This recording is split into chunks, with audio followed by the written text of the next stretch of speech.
Shalom, selamat pagi semuanya. Bersyukur, berterima kasih pada Tuhan. Pagi hari ini kita boleh bangun dengan tubuh yang diberkati, dengan kekuatan kesehatan yang baru yang datang daripada Tuhan. Kita bersyukur, berterima kasih pada Tuhan. Kalau kita boleh ada sebagaimana kita ada. Dan pagi hari ini kita mau memuliakan Tuhan, meninggikan, mengagungkan nama Tuhan. Bapa, kami bersyukur, kami berterima kasih kepadamu pagi hari ini. Terima kasih buat sepanjang malam tidur nyenyak yang kau beri bagi kami. Pagi hari ini kami boleh bangun dengan tubuh yang diberkati, dengan kekuatan kesehatan yang baru yang datang daripada Tuhan. Kami bersyukur karena Engkau baik bagi kami. Kau sungguh baik, Kau sangat baik. Kau selalu baik dan selamanya Kau baik bagi kami. Besar setiamu, ajaib anugerahmu dalam hidup kami. Sehingga Kau layakkan kami menghampiri tahta kasih karuniamu. Sebab dimuliakanlah Engkau atas hidup kami. Sebab Engkau Tuhan dan Raja kami. Engkau yang bertahta dan berdaulat atas hidup kami. Engkau yang mengendalikan seluruh hidup kami. Bapa, kami bersyukur, kami berterima kasih kepada-Mu.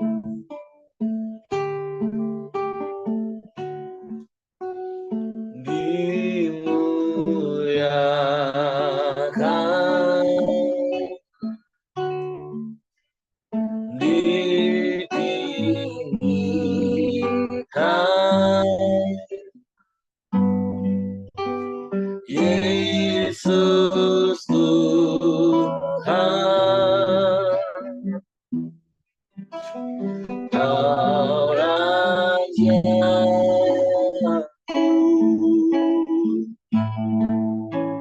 yang bertahta,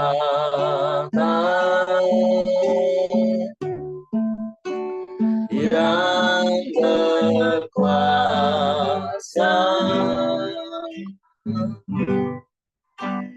Yesus Tuhan, Kau Raja.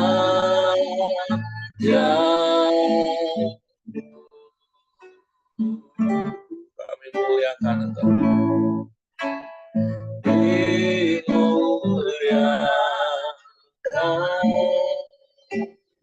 Amin. Ditinggikan,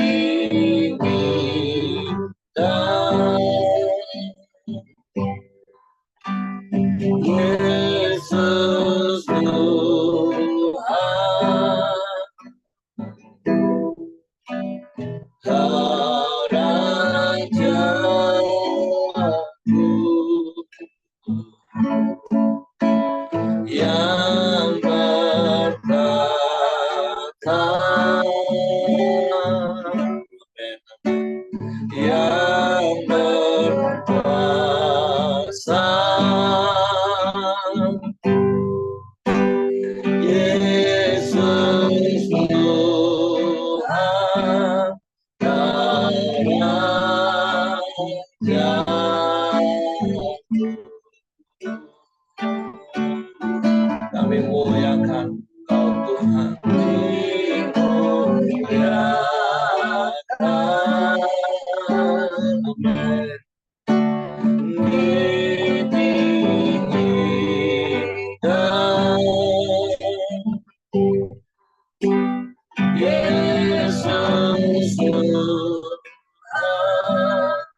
Penolong yang ajaib, Allah yang perkasa, Allah yang dahsyat, Allah yang hebat,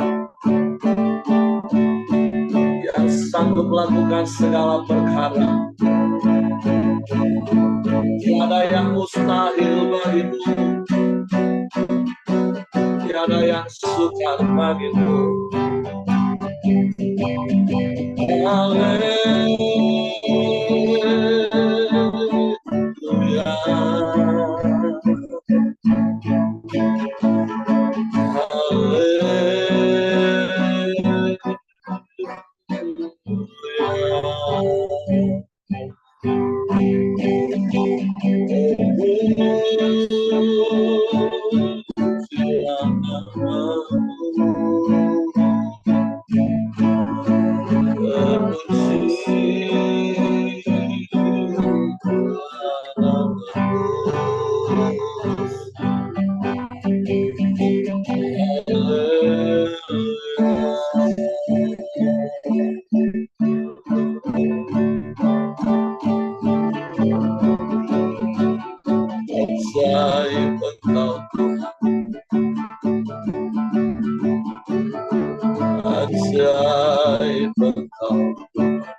Sebab Engkau penolong kami, Engkau yang menjaga hidup kami, Engkau yang memelihara kami. Kami bersyukur, kami bersyukur.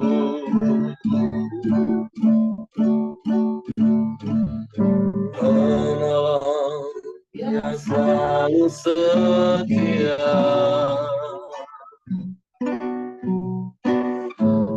memenuhi keperluanku. Tak pernah dia mengecewakan. Yesusku tak pernah gagal. Sekali lagi katakan, penolong yang selalu setia.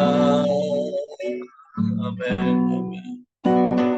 Memenuhi keperluanku. Tak benar yang mengecewakan.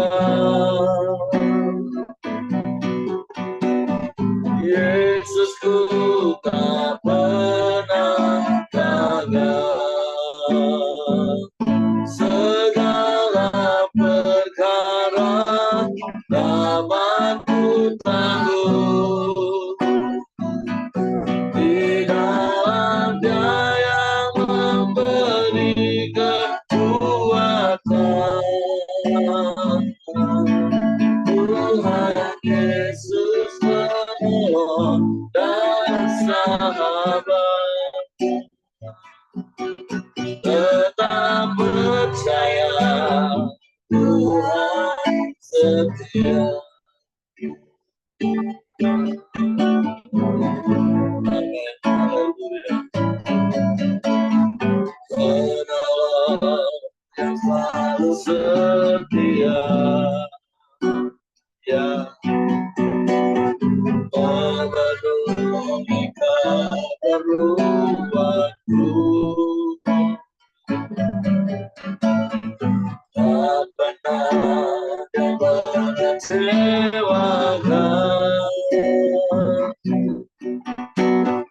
Yesusku tak pernah gagal. Segala perkara dapat ku tangguh di dalam Dia yang memberi kekuatan. Tuhan Yesus penolong dan sahabat, tetap percaya Tuhan setia. Segala perkara dapat ku tangguh di dalam Dia yang memberi kekuatan. Tuhan Yesus penolong dan sahabat, tetap percaya Tuhan setia. Tetap percaya Tuhan setia. Tetap percaya Tuhan setia. Kami mau terus percaya bahwa Tuhan yang kami sembah adalah Tuhan yang setia. Dan Engkaulah Engkaulah satu-satunya penolong dalam hidup kami. Dan pertolongan-Mu tidak pernah terlambat bagi kami, Tuhan. Sebab kami mau terus percaya dan beriman kepada-Mu. Dan kami tahu iman kami akan timbul terus semakin kuat karena mendengar akan firman Kristus. Sebab itu pagi hari ini kami mau dengar lagi firman. Roh Kudus, tolong kami untuk mengerti dan memahami firman, sehingga kami percaya firman dan kami melakukannya dalam hidup kami. Kami sambut firman-Mu dalam nama Yesus. Haleluya. Amin. Oke, silakan Pak Ramli. Ya, terima kasih Pak Heri. Selamat pagi Bapak Ibu dan teman-teman semua. Kita melanjutkan renungan harian kita yang hari ini sampai di 2 Samuel pasalnya yang ke-6. Saya akan bacakan. Tabut dipindahkan ke Yerusalem. Ayat pertama, Daud mengumpulkan pula semua orang pilihan di antara orang Israel, 30.000 orang banyaknya. Kemudian bersiaplah Daud, lalu berjalan dari Baale Yehuda dengan seluruh rakyat yang menyertainya untuk mengangkut dari sana tabut Allah yang disebut dengan nama Tuhan semesta alam yang bertahta di atas kerubim. Mereka menaikkan tabut Allah itu ke dalam kereta yang baru setelah mengangkatnya dari rumah Abinadab yang di atas bukit. Lalu Uza dan Ahio, anak-anak Abinadab, mengantarkan kereta itu. Uza berjalan di samping tabut Allah itu, sedang Ahio berjalan di depan tabut itu. Daud dan seluruh kaum Israel menari-nari di hadapan Tuhan dengan sekuat tenaga, diiringi nyanyian kecapi, gambus, rebana, kelentung, dan ceracap. Ketika mereka sampai ke tempat pengirikan Nakon, maka Uza mengulurkan tangannya kepada tabut Allah itu, lalu memegangnya karena lembu-lembu itu tergelincir. Maka bangkitlah murka Tuhan terhadap Uza, lalu Allah membunuh dia di sana karena keteledorannya itu. Ia mati di sana dekat tabut Allah itu. Daud menjadi marah karena Tuhan telah menyambar Uza demikian hebatnya. Maka tempat itu disebut orang Peres Uza sampai sekarang. Pada waktu itu Daud menjadi takut kepada Tuhan, lalu katanya, bagaimana tabut Tuhan itu dapat sampai kepadaku? Sebab itu Daud tidak mau memindahkan tabut Tuhan itu ke tempatnya, ke kota Daud, tetapi Daud menyimpang dan membawanya ke rumah Obed-Edom orang Gad itu. 3 bulan lamanya tabut Tuhan itu tinggal di rumah Obed-Edom orang Gad itu, dan Tuhan memberkati Obed-Edom dan seisi rumahnya. Diberitahukanlah kepada Raja Daud demikian. Tuhan memberkati seisi rumah Obed-Edom dan segala yang ada padanya oleh karena tabut Allah itu. Lalu Daud pergi mengangkut tabut Allah itu dari rumah Obed-Edom ke kota Daud dengan sukacita. Ayat 13, apabila pengangkat tabut Tuhan itu melangkah maju 6 langkah, maka ia mengorbankan seekor lembu dan seekor anak lembu gemukan. Dan Daud menari-nari di hadapan Tuhan dengan sekuat tenaga, ia berbaju efod dari kain lenan. Daud dan seluruh orang Israel mengangkut tabut Tuhan itu dengan diiringi sorak dan bunyi sangkakala. Ketika tabut Tuhan itu masuk ke kota Daud, maka Mikal, anak perempuan Saul, menjenguk dari jendela, lalu melihat Raja Daud meloncat-loncat serta menari-nari di hadapan Tuhan. Sebab itu ia memandang rendah Daud dalam hatinya. Tabut Tuhan itu dibawa masuk, lalu diletakkan di tempatnya di dalam kemah yang dibentangkan Daud untuk itu. Kemudian Daud mempersembahkan korban bakaran dan korban keselamatan di hadapan Tuhan.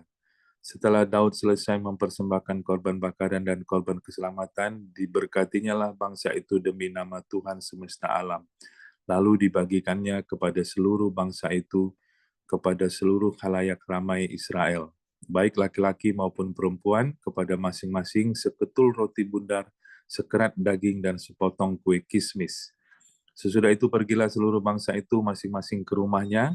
Ketika Daud pulang untuk memberi salam kepada seisi rumahnya, maka keluarlah Mikal binti Saul mendapatkan Daud, katanya, Betapa raja orang Israel yang menelanjangi dirinya pada hari ini di depan mata budak-budak perempuan para hambanya, merasa dirinya terhormat pada hari ini, seperti orang hina dengan tidak malu-malu menelanjangi dirinya. Tapi berkatalah Daud kepada Mikal, di hadapan Tuhan yang telah memilih aku dengan menyisihkan ayahmu dan segenap keluarganya untuk menunjuk aku menjadi raja atas umat Tuhan, yakni atas Israel. Di hadapan Tuhan aku menari-nari. Bahkan aku akan menghinakan diriku lebih daripada itu. Engkau akan memandang aku rendah. Tetapi bersama-sama budak-budak perempuan yang kau katakan itu bersama-sama mereka lah aku mau dihormati. Ayat terakhir, 23, Mikal binti Saul tidak mendapatkan anak sampai hari matinya. Ya, jadi pasal ini tentu sudah termasuk sering juga kita baca dan kita dengarkan khotbahnya dan kita sering dengar bahwa pasal ini kita bisa melihat ya sekali lagi ini berbicara tentang risiko bagaimana kalau kita kurang peka terhadap hadirat Tuhan dan terhadap kekudusan Tuhan ya. Kita melihat di sini begitu Daud telah diangkat menjadi raja Israel ya dan tentunya Yerusalem menjadi pusat pemerintahan bagi Israel, maka Daud berkeinginan untuk menempatkan tabut perjanjian di tengah-tengah kota Yerusalem sebagai lambang kehadiran Tuhan ya, sehingga dipersiapkanlah sebuah rencana besar ya, dipilihlah orang-orang yang cakap ya, bahkan cukup banyak sebanyak 30.000 orang untuk memindahkan bait Allah masuk ke kota Yerusalem untuk ditempatkan di kota Yerusalem sebagai pusat pemerintahan Raja Daud ya. Tetapi kita bisa melihat ya, sayangnya bahwa proses pemindahan tabut Allah itu tidak sesuai dengan aturan yang Tuhan tetapkan sebelumnya pada zaman Musa ya. Kalau nggak salah sekitar berapa tahun ya, 400 tahun sebelum jarak antara zaman Musa dengan zaman Daud ya. Seharusnya kan kita tahu bahwa kalau zaman Musa di Keluaran 25 itu bahwa tabut Tuhan itu harus dibawa dengan sudah ditempatkan caranya, ada palangnya, ada tempat tiang yang diangkat oleh manusia ya, oleh imam atau oleh orang-orang Lewi atau lebih tepatnya keluarga Kehat ya. Tapi ini dibawa dengan kereta ya. Nah, dalam hal ini Daud tidak teliti ya. Dia tidak tanya Tuhan dulu atau mungkin juga dia tidak teliti dan tidak ingat atau lupa untuk membaca catatan atau Taurat yang sudah tertulis sebagai aturan Tuhan di dalam menempatkan cara bagaimana harus memindahkan tabut perjanjian ya, sehingga kalau kita lihat ya, Daud melakukan kesalahan ini, dia mengira bahwa kalau dengan kereta mungkin masuk akal ya, lebih mudah, mungkin lebih cepat. Tapi kita tahu bahwa ini bukan cara yang Tuhan tetapkan untuk mengangkut tabut perjanjian ya. Dalam hal inilah Daud melakukan kesalahan ya. Jadi kesalahan Daud itu adalah dia mengabaikan atau melupakan instruksi atau cara membawa tabut Tuhan yang Tuhan telah ditetapkan sebagai hukum-hukumnya di kitab sebelumnya ya. Tapi yang paling prinsipil kesalahan Daud adalah kita bisa melihat nanti waktu mereka membawanya dan ketika kereta sapi itu tergelincir, ya. Nah, Uza mencoba untuk dengan refleks, ya, mencoba untuk menangkapnya, memegangnya supaya tabut itu tidak jatuh, ya.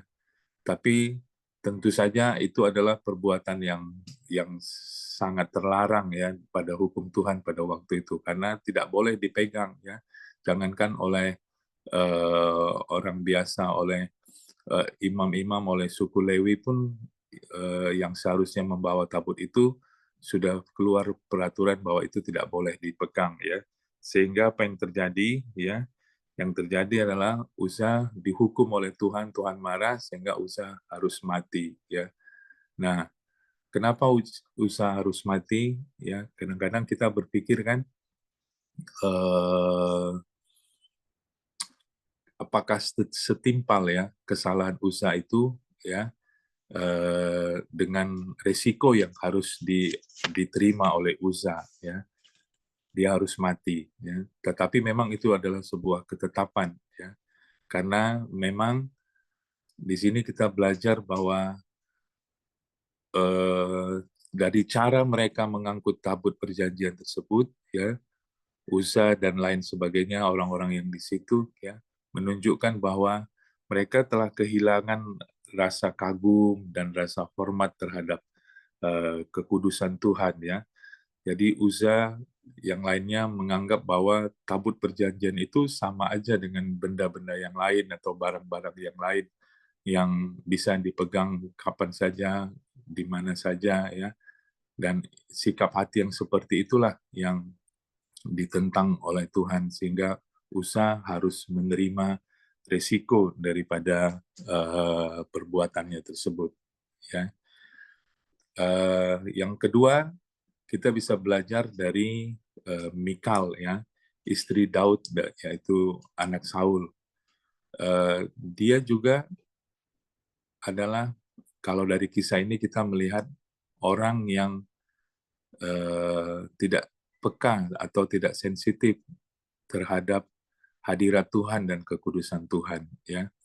Seharusnya ketika dia tahu tabut Allah, tabut perjanjian itu sudah masuk ke kota Yerusalem dan ada ribuan orang menyambutnya dengan sukacita, dengan tari-tarian, dengan sangkakala, dengan segala macam musik yang dinyanyikan, yang dibuat oleh rakyat pada waktu itu, ya.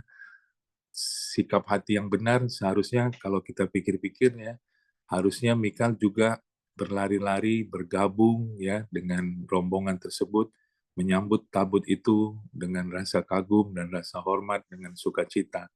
Tetapi kita bisa melihat dari cerita ini bagaimana Mikal dalam hatinya justru menganggap rendah suaminya Daud. Seharusnya dia berpikir tidaklah demikian seorang raja dalam menyambut tabut perjanjian. Dia merendahkan dirinya, menghinakan dirinya sama dengan rakyatnya, ya. Nah, inilah sikap hati yang salah dari Mikal, ya, karena dia tidak memiliki rasa hormat, rasa kagum, dan rasa apa namanya, ya, rasa hormat kepada tabut perjanjian terhadap hadirat Tuhan ataupun kekudusan Tuhan, sehingga kita melihat di ayat terakhir bahwa Tuhan menutup rahim Mikal sehingga dia tidak mempunyai keturunan. Jadi kita bisa melihat di sini bahwa satu hal lagi yang mungkin kelewatan tadi, kita melihat bagaimana kenapa Daud begitu marah, ya, waktu Tuhan menghukum Uza, ya. Karena mungkin kalau kita lihat-lihat, ya, Daud begitu marah karena dia mungkin merasa bahwa kenapa Tuhan harus dengan keras menghukum Uza, ya.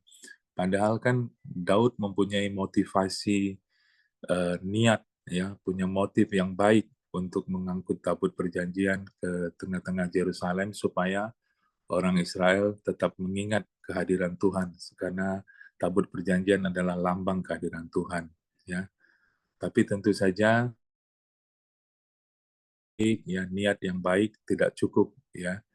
Yang penting adalah ketaatan daripada kita untuk apa? Untuk melakukan apa yang sesuai dengan kehendak dan perintah Tuhan.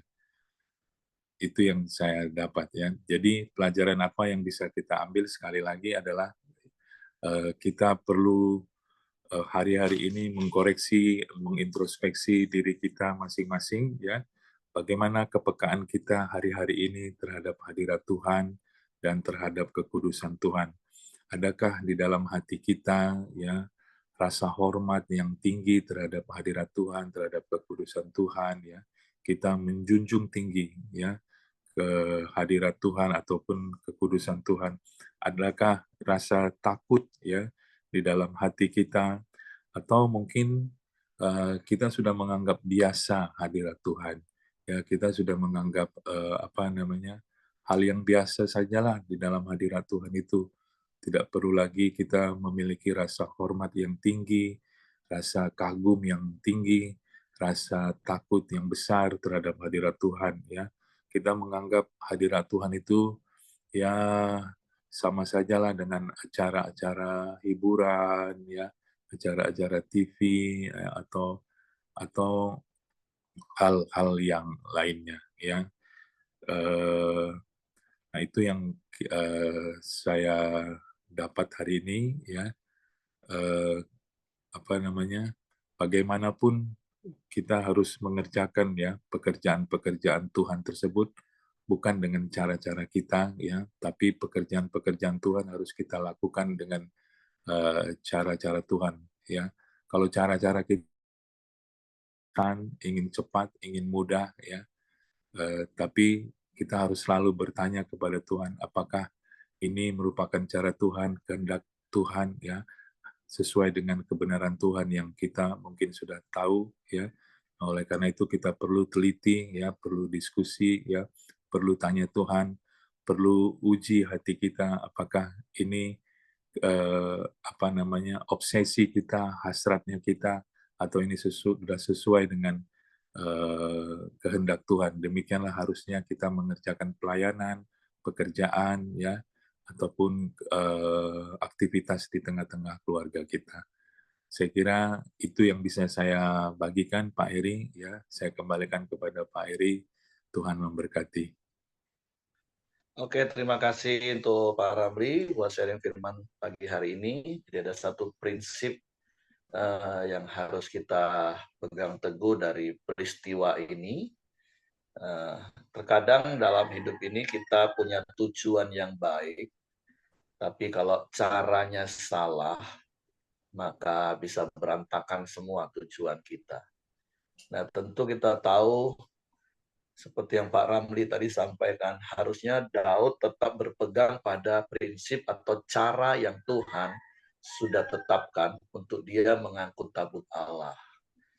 Tapi mungkin hari itu Daud terinspirasi dengan kisah bagaimana orang Filistin mengembalikan tabut Allah di dalam 1 Samuel pasal 5, 6, dan 7 ketika bangsa Filistin mengembalikan tabut Allah itu dengan hanya menaruh di atas sebuah kereta yang ditarik oleh lembu, bahkan tidak ada kusirnya. Dan akhirnya lembu itu menarik kereta yang membawa tabut Allah itu ke daerah Israel. Dan singkat ceritanya, kalau di pasal 1 Samuel pasal 7 pertama, akhirnya tabut Allah itu menetap di rumah Abinadab, seperti di ayat yang kedua di 2 Samuel pasal 6 ini, atau ayat yang ketiga. Dan memang kita tidak tahu itu ada rentang berapa tahun sejak tabut Allah itu di rumah Abinadab setelah dipulangkan oleh bangsa Filistin. Karena kita tahu kan sebelumnya Imam Eli mati waktu mendengar kabar bahwa anaknya Hofni Pinehas mati di perang. Terus tabut Allah dirampas oleh bangsa Filistin. Bahkan istri Hofni juga meninggal waktu melahirkan anaknya. Nah, setelah itu kan nggak tahu rentang berapa tahun tabut Allah itu, bahkan ketika Raja Saul jadi raja pun, ya Raja Saul tidak begitu memperdulikan tabut Allah yang adalah bukti kehadiran Tuhan itu tadi. Sehingga selama pemerintahan Raja Saul, ya tabut Allah tetap aja di rumah Abinadab. Berarti itu bukan cuma belasan tahun, bahkan puluhan tahun. Nah, sampai pada akhirnya di pasal ini, Daud menjadi raja atas seluruh Israel. Itu pun sudah ada 7 tahun setelah dia memerintah di Yehuda saja. Nah, jadi sebenarnya ada cukup waktu yang panjang sekali tabut Allah diabaikan, tapi Daud tahu betul betapa dia harus dekat dengan Tuhan. Nah, cuman kesalahan fatal Daud adalah dia nggak mengikuti cara Tuhan, tapi dia coba-coba ikut cara orang Filistin. Ya, bisa dimaklum sih. Terkadang logika manusia itu kan bisa jalan. Ya, buktinya bangsa Filistin, ada bukti lagi, bukti nyata lagi. Orang Filistin kebalikan tabut Allah di atas kereta, bahkan nggak ada kusir, bisa balik tuh, kan lebih praktis, lebih sederhana.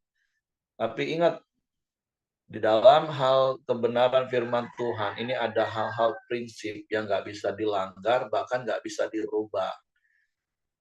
Nah, ada begitu banyak orang terkadang pengennya yang praktis, yang cepat, yang instan, dan cara-cara dunia atau iblis di balik itu semua akan selalu menawarkan cara-cara yang lebih mudah dan praktis kelihatannya. Tapi seperti Pak Ramli tadi katakan, ketika kita mempunyai tujuan, mari lakukan juga dengan cara yang benar, yang sesuai dengan firman Tuhan.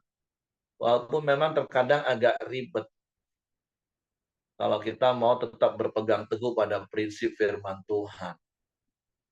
Banyak orang selalu mendegradasi iman dengan katakan, Tuhan maklum lah Pak. Karena kalau dengan cara Tuhan, hidup jujur zaman gini Pak, aduh susah kali, ribet kali. Tipu-tipu dikit tidak apa-apa lah Pak. Tuhan maklum lah, Tuhan tahu lah. Nah, hati-hati dengan sikap hati yang sudah mulai menyimpang dengan hal-hal seperti itu Bapak Ibu. Memang kalau dibanding antara dibawa naik kereta dengan dipikul, ya memang jauh, ribetnya beda banget. Ribet harus dipikul. Dan jaraknya bukan jarak yang dekat Bapak Ibu. Dari tempat Abinadab di daerah Gad itu masih daerah orang Filistin kan, berarti walaupun mungkin udah di perbatasan. Terus Daud itu mau bawanya ke Yerusalem, ke pusat kota. Nah, kalau harus dipikul berapa lama, berapa orang harus gantian. Nah, tapi mari hari ini kita belajar, seperti yang Pak Ramli tadi katakan, lakukan segala sesuatu itu seperti apa kata firman Tuhan.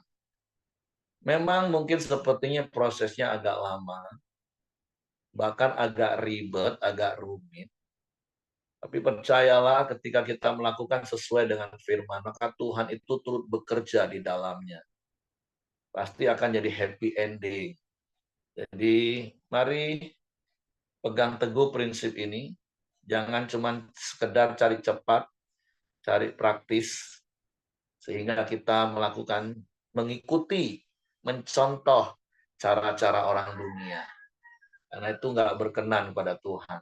Makanya kalau dalam peristiwa ini, bahkan Daud sempat marah. Udahlah salah, marah pula sama Tuhan. Nah banyak orang kan, orang Kristen kayak gitu kadang.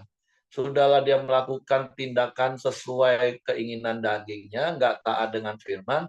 Ketika ada masalah, komplainnya sama Tuhan. Tuhan, aku ini sudah lakukan bagian aku, mana buktinya kok malah jadi seperti ini loh. Kok nyalain Tuhan lagi? Lah cara kamu caranya sesuai dengan cara Tuhan nggak? Nah, jadi bersyukurlah hanya dalam waktu tiga bulan Daud bertobat. Dan akhirnya dia ingat ya bahwa tabut Allah itu nggak dengan cara orang Filistin, harus dengan cara Tuhan. Nah, tentu setiap kita mungkin pernah mengalami kisah-kisah dalam seperti ini, dan saya percaya kita cepat bertobat ketika kita melakukan hal yang salah, mengikuti keinginan daging kita, mengikuti cara-cara dunia. Bahkan di dalam hidup sehari-hari hubungan suami istri ada banyak hal. Rasanya kita pengen cepet beresin masalah, tapi dengan cara-cara dunia. Bukannya tambah beres, tambah runyam. Tapi mari belajar tetap taat. Apa kata firman Tuhan? Mengampuni, menerima pasangan, sabar. Itu kayaknya ribet.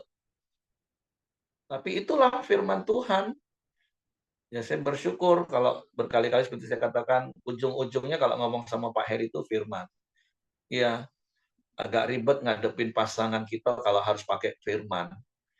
Rasanya lebih enak ngikutin nasihat warung kopi. Kalau aku punya bini kayak gitu, ulanjai selesai itu.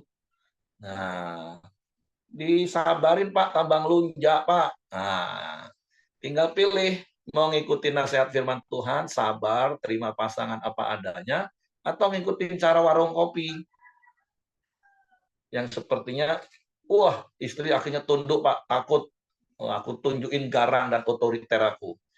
Ya tunggu aja waktunya. Sepertinya oke hari ini, tapi begitu ada sedikit masalah, bisa babak belur. Itu contoh-contoh kecil. Jadi mari dalam segala aspek hidup kita, apapun yang mau kita lakukan, mari lakukanlah sesuai dengan apa kata firman, bukan apa kata dunia. Nah, tentu dalam seluruh aspek hidup yang lain, dari berbisnis, bahkan melayani, gereja pun bisa terjebak dengan berbagai macam cara-cara dunia untuk memperbanyak jumlah jemaat. Tujuannya sepertinya bagus supaya gerejanya semakin besar, semakin banyak. Tapi ingat, apakah caranya berkenan kepada Tuhan? Mungkin kelihatannya iya akan maju dengan cepat. Tapi balik-balik hidup ini bukan bicara cepat tentang hasil banyak, tapi apakah caranya berkenan kepada Tuhan. Itu yang jauh lebih penting kita pikirin dalam hidup ini, Bapak Ibu. Apa artinya tujuan kita mungkin saja sepertinya kelihatannya tercapai. Tapi kalau caranya nggak berkenan kepada Tuhan. Karena perkenanan Tuhan itu yang jauh lebih penting dalam hidup kita. Jadi itu saja yang saya sampaikan, yang ingin saya tambahkan. Terima kasih Pak Ramli. Nah, tentang kalau soal Mikal, yaitu bicara tentang jaga hati. Istri pun harus tunduk, harusnya mendukung. Bukan justru mencaci maki dan mencela ketika suaminya sudah melakukan hal yang benar. Oke, terima kasih Pak Ramli, itu saja yang saya tambahkan. Jadi mari pegang teguh prinsip, lakukan segala sesuatu sesuai dengan firman. Kalau tidak ada yang mau menambahkan lagi, saya serahkan pada Hengki. Ya, mari kita masuk dalam doa kita. Silakan Kok Heng, nanti ditutup sama Pak Ramli. Oke, terima kasih Pak Hengki. Bapak Ibu Saudara, mari kita bersatu masuk dalam doa. Bapa kami yang di surga, yang kami sembah, kami puji, kami muliakan di dalam nama Tuhan Yesus. Kami kembali mengucap syukur dan terima kasih pada Engkau ya Tuhan, atas pertolongan, penyertaan-Mu dan perlindungan-Mu sepanjang malam hingga pagi hari ini. Kami ada juga dalam keadaan baik ya Tuhan, dan kami juga bangga ucap Allah seperti Engkau yang selalu ada di setiap kehidupan kami semua ya Tuhan Yesus. Dan Engkau juga memberikan kami kekuatan, kesehatan, serta berkat-Mu yang telah kami terima dengan sukacita. Dan dengan penuh ucap syukur, kami pada Engkau ya Tuhan pada pagi hari ini. Sebelum kami naikkan tiap doa dan permohonan kami ya Tuhan Yesus, Engkau terlebih dahulu ampuni segala bentuk dosa, pelanggaran, kekurangan, kelemahan kami. Bahkan Engkau sucikan, kuduskan hati setiap kami ya Tuhan, supaya kami layak di hadapan-Mu ya Tuhan Yesus. Kami sudah menyembah, memuji, dan memuliakan nama Engkau. Dan pada pagi hari ini kami juga telah sama-sama sharing kebenaran firman-Mu ya Tuhan Yesus. Semoga setiap firman yang telah kami terima, boleh diterima, dan boleh kami aplikasikan dalam kehidupan kami ya Tuhan. Kami mau melakukan apa yang kata firman katakan ya Tuhan Yesus. Engkau jamah dan pimpin kami ya Tuhan. Sehingga setiap firman kami boleh aplikasikan dalam hidup kami. Dan hamba-Mu ya Tuhan, Pak Dr. Ramli yang sudah menyampaikan kebenaran firman-Mu yang Engkau urapi ya Tuhan secara khusus. Dan Engkau juga tambahkan kapasitas pelayanan ya Tuhan Yesus. di Bungo ya Tuhan, maupun sebagai profesi seorang dokter ya Tuhan, Engkau juga tambah-tambahkan pasien ya Tuhan datang kepada Pak Ramli ya Tuhan untuk berobat ya Tuhan. Dan Pak Ramli boleh berkat ya Tuhan bagi semua orang ya Tuhan Yesus. Demikian istri dan anak-anaknya juga Engkau berkati, juga Engkau berikan jawaban yang pasti setiap pergumulan maupun cita-citanya di dalam nama Tuhan Yesus. Demikian juga setiap kami yang ada di grup Krombia Tuhan, Engkau berkati pergumulan maupun persoalan setiap kami. Engkau selalu ada memberikan solusi dan jalan keluar yang terbaik, supaya kami semua boleh menjadi berkat dan memberkati orang-orang ada di sekitar kami. Setiap pekerjaan pelayan yang kami lakukan sepanjang hari ini boleh selalu memuliakan nama Engkau ya Tuhan Yesus. Dan apabila ada teman kami di Krombia yang sakit atau kurang sehat, dengan kuasa bibilurnya Tuhan Yesus, pulihkan dan sembuhkan secara sempurna di dalam nama Tuhan Yesus. Pada pagi hari ini kami juga menaikkan doa kami ya Tuhan untuk Ibu Marianti ya Tuhan, dan Bapak Siregari yang bertugas di Jember ya Tuhan Yesus.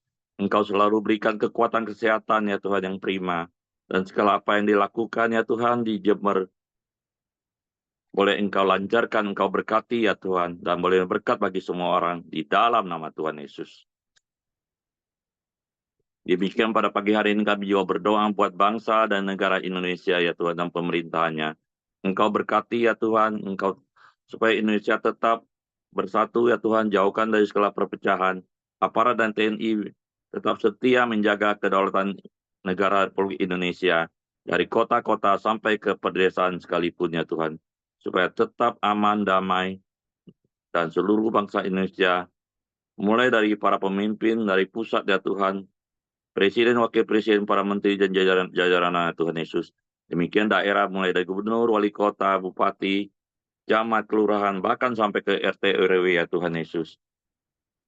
Mereka bekerja dengan hati nurani yang benar untuk kemajuan dan kesejahteraan bagi seluruh rakyat Indonesia. Dan hasil alam, hasil bumi juga Engkau berkati ya Tuhan Yesus untuk mengampuni seluruh Indonesia. Dan Engkau juga beri roh takut akan Engkau ya Tuhan Yesus, supaya seluruh umat Kristiani dapat beribadah kepada Engkau dengan bebas ya Tuhan. Bahkan dapat merayakan Natal di bulan Desember ya Tuhan Yesus dengan bebas melakukan, menyembah, memuliakan nama Engkau ya Tuhan Yesus. Dan kami serahkan seluruh Indonesia dari Sabang sampai Merauke dalam tangan kuasa-Mu ya Tuhan Yesus. Supaya Engkau berkati ya Tuhan, mulai dari gereja-gereja dan hamba Tuhan dan seluruh jemaatnya selalu bersatu memberitakan kabar baik-Mu dan boleh menjadi garam dan terang dan menjadi surat terbuka sehingga boleh menjangkau jiwa-jiwa yang belum mengenal Engkau ya Tuhan. Boleh datang, percaya dan bertobat sehingga boleh menjadikan bangsa Indonesia tiap lutut bertelut, tiap lidah mengaku bahwa Engkau Tuhan yang patut disembah dan ditinggikan di dalam nama Tuhan Yesus. Bapak, Ibu, Saudara, mari kita masuk dalam doa Bapa kami. Bapa kami yang di surga, dikuduskanlah nama-Mu, datanglah kerajaan-Mu, jadilah kehendak-Mu di bumi seperti di surga. Berikanlah kami pada hari ini makanan kami yang secukupnya, dan ampunilah kami akan kesalahan kami, seperti kami juga mengampuni orang yang bersalah pada kami. Dan janganlah membawa kami ke dalam pencobaan, tetapi lepaskanlah kami daripada yang jahat, karena Engkau punya kerajaan, dan kuasa, dan kemuliaan sampai selama-lamanya. Amin. Bapa, kami bersyukur buat hari ini, buat pagi ini. Kami telah bersama-sama bersekutu, menaikkan hormat, pujian, kekaguman, keagungan kepadamu ya Tuhan. Karena Engkaulah Allah kami menyadari bahwa di luar Engkau kami tidak dapat berbuat apa-apa. Kami bersyukur kami telah mendengarkan sharing kebenaran firman-Mu, kami telah juga menaikkan doa-doa kami dan kami percaya kami boleh menerima setiap jawaban daripada doa-doa kami. Hari ini kami telah belajar Tuhan, biarlah kami boleh kembali mengingat bahwa jauh lebih penting adalah melakukan ketaatan daripada sekedar niat baik di dalam pekerjaan-pekerjaan kami. Kami tidak hanya melakukannya dengan cara-cara kami, dengan hikmat kami sendiri, yang hanya memikirkan cara yang praktis, cara yang cepat, cara yang mudah, cara yang gampang, tapi kami mau Tuhan melakukannya dengan cara-cara Tuhan, sekalipun mungkin itu tidak cepat, mungkin itu tidak mudah, mungkin itu tidak gampang, tapi kami mau taat melakukannya sesuai dengan kebenaran firman-Mu. Kami serahkan hidup kami sepanjang hari ini ke dalam tangan Tuhan. Biarlah Tuhan yang menjaga, memberkati, dan memberikan kasih karunia kepada kami, sehingga apapun yang kami kerjakan sepanjang hari ini boleh berhasil. Terima kasih Tuhan, terpuji nama-Mu, biarlah kami boleh menerima berkat yang daripadamu, yaitu berkat kasih karunia daripada Allah Bapa, damai sejahtera, daripada Tuhan Yesus, serta persekutuan yang manis bersama Roh Kudus, menyertai kami hari ini sampai selama-lamanya. Kami terima berkat-Mu, hanya di dalam nama Tuhan Yesus Kristus. Haleluya. Amin. Oke, semangat pagi, selamat beraktivitas, Tuhan memberkati. Terima kasih Pak Ramli.